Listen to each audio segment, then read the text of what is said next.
ठीक है। तो बायोंसी फोर्स का कॉन्सेप्ट क्या होता है? Buoyancy force is a kind of force जो किसी ऑब्जेक्ट पे ऊपर लगता है जब वो ऑब्जेक्ट लिक्विड में होता है। होता क्या है कि किसी भी ऑब्जेक्ट को जब हम लिक्विड में प्लेस कर देते हैं तो लिक्विड क्या करता है, उस ऑब्जेक्ट को ऊपर की तरफ एक फोर्स लगाता है और उसके वेट को थोड़ा सा कम कर देता है। तो इस फोर्स को हम बोलते हैं बायोंट फोर्स या बायोंसी फोर्स। इसको रिप्रेजेंट करते हैं यू से, और यू जो होता है ये बराबर होता है रो वी जी।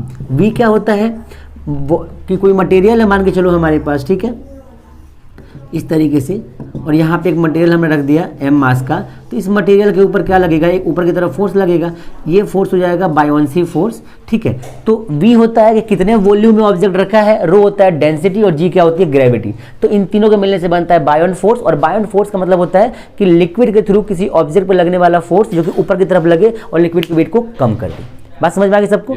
यस और no? This is called buoyancy force. Define क्या है? It is define